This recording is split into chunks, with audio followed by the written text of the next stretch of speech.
Hello guys, तो आज के सेशन में बच्चों हम बात करने वाले हैं बहुत इंपॉर्टेंट चीज पर कि जो भी बच्चों के मन में डाउट है कि सर पास कितने मार्क्स पर होंगे।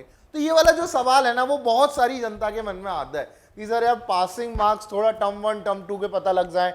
सर मेरा तो टर्म 1 ही अच्छा नहीं गया, मेरे तो टर्म 1 में बहुत कम मार्क्स आ रहे हैं, 5 मार्क्स ही आ रहे हैं टर्म 1 में, क्या मैं पास हो पाऊंगा। तो आज उन सभी पे बातें करेंगे। मैं आपको एक एक क्राइटेरिया बताऊंगा कि आप कितने मार्क्स लाके पास हो सकते हो। ऐसा नहीं है पास तो सारे ही लोग होंगे, बट लेकिन कितने मार्क्स लाने पड़ेंगे, कितने परसेंटेज लाने पड़ेंगे, ओल्ड क्राइटेरिया क्या है, नए क्राइटेरिया में क्या चेंजेस हैं, उन सभी पे आज हम बात करने वाले हैं। तो जो भी लोग नए हैं, जिन्होंने भी चैनल को सब्सक्राइब नहीं किया है, please click on the subscribe button and don't forget to click on the bell icon. तो चलिए शुरू करते हैं। तो देखो यार, सबसे पहली बात है कि टर्म 1 आपके हो चुके हैं, मार्क्स भी आ चुके हैं। अब कई लोगों को क्या है कि इंटरनल मार्क्स नहीं पता अपने, तो उन पे भी बात करेंगे। तो सबसे पहले मैं आपको ओल्ड क्राइटेरिया बताता हूं, जो पुराना क्राइटेरिया क्या कहता था कि आपका 100 मार्क्स का मैथ्स में, फिजिक्स में 100 मार्क्स, मतलब साइंस में 100 मार्क्स होता है। अब 100 मार्क्स डिवाइड होते हैं 80 थ्योरी में और 20 इंटरनल में। अब आपको दोनों को मिला के 33 लाने होते हैं, ठीक है। तो अब बच्चों यहां पर बात समझना कि ओल्ड क्राइटेरिया क्या कहता था कि आपको 80 का 33%, मतलब आपको 26.5 मार्क्स लेके आने होते थे थ्योरी में। अगर आप इससे कम मार्क्स लेके आते हो तो आपको क्या करते हैं वो लोग, वो इसमें से 1-2 मार्क्स, जैसे आप 25 लेके आते थे तो 1-2 मार्क्स बढ़ा के पास कर देते थे। बट लेकिन आपको थ्योरी में 26.5 मार्क्स लेके आने होते थे, बाकी मार्क्स आपके इंटरनल के ऐड होते थे और टोटल मिला के आपको 33 मार्क्स पर पास कर दिया जाता था। यही वाली बात है। तो ये कहता था ओल्ड क्राइटेरिया। सिमिलर पार्टीशंस है न्यू क्राइटेरिया में, बस थोड़े बहुत चेंज है। अब वो क्या है वो समझना कि आपके पास टर्म 1 और टर्म 2, अब दोनों को इक्वली डिवाइड किया गया कि भैया 50% मार्क्स टर्म 1 में डिवाइड होंगे और 50% मार्क्स टर्म 2 में जाएंगे। अब बच्चों यहां पर बड़े ध्यान से बात समझना कि जो 50% मार्क्स है उसमें क्या क्या आ गया। आपके पास थ्योरी के 40 मार्क्स आ गए और इंटरनल असेसमेंट के 10 मार्क्स आ गए।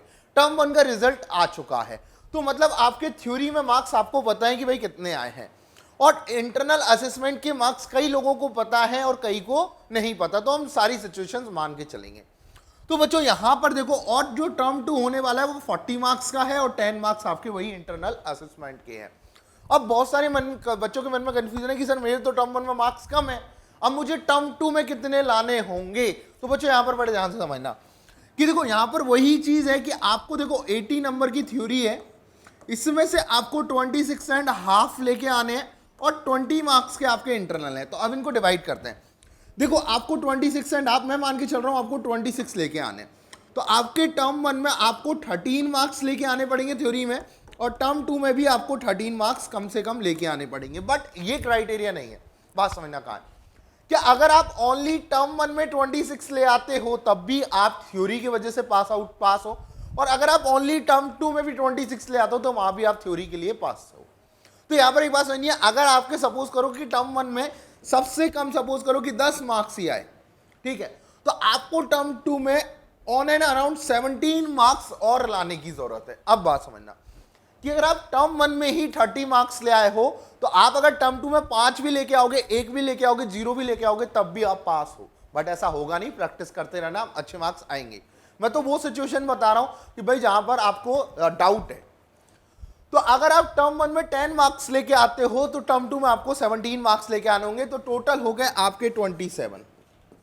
अब इस 27 में आपको 6 मार्क्स अगर आपके इंटरनल चले जाते हैं, टोटल तो 33 आ गए।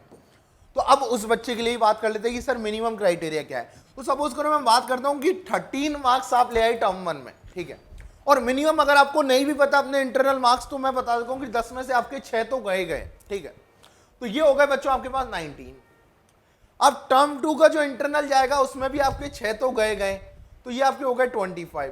तो मतलब आपको मिनिमम टर्म 2 में कितने मार्क्स लेके आने होंगे, 8 मार्क्स लेके आने होंगे। लेकिन अब बात समझना, अब आपने क्या किया कि भैया 8 मार्क्स, अब बच्चे यही कंफ्यूजन में कि सर 8 मार्क्स क्या लाने में पास हो जाएंगे, नहीं, क्योंकि अब अगर आप देखो तो यहां पर सारी सिचुएशन बताया दूं मैं आपको। ये तो है टर्म 1 की थ्योरी, ठीक है, और ये भी, ये जो है वो आपकी टर्म 2 की थ्योरी है।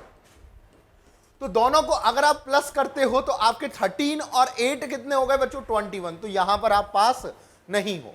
ठीक है, अब बात यहां पर समझना, आपको यहां पर टर्म 2 में कितने लाने होंगे, 5 मार्क्स और लाने होंगे, मतलब आपको टर्म 1 और टर्म 2 मिला के 26.5, ये करीबन 27 तो आपको लाने ही होंगे, किसमें, थ्योरी में, चाहे आपके इंटरनल असेसमेंट में 6 जाएं 10 जाएं। अब आप सोच रहे होंगे कि सर मैं 20 मार्क्स तो इंटरनल असेसमेंट के चले गए, तो क्या मैं 12 मार्क्स 13 मार्क्स लाके पास हो सकता हूं? नहीं, आपको दोनों का थ्योरी मार्क्स मिला के 26 और 27 लाने ही होंगे। तो ये जो कंफ्यूजन है वो समझ के चलना, क्योंकि बहुत जगह आपको मिसगाइड किया जा रहा है कि भाई आपके अगर टर्म 2 टर्म 1 और टर्म 2 में मिला के अगर 8 और 8 16 भी यहाँ से चले गए तो आप 17 मार्क्स और ले आओ मिला के आप पास हो जाओगे। नहीं, आपको 26.5 तो लेके ही आने हैं। वो डिवाइडेड है इसलिए आपको मिसगाइड किया जा रहा है, बट आपको 26.5 तो लेके आने ही है। तो आई होप आपको जानकारी पसंद आई होगी।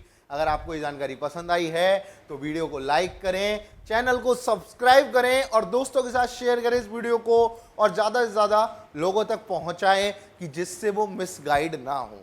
अगर आपने वीडियो को एंड तक देखा है तो आई होप आपको जानकारी पसंद आई होगी। लाइक ज़रूर करना। मिलेंगे आगे आने वाले सेशंस में। Thank you.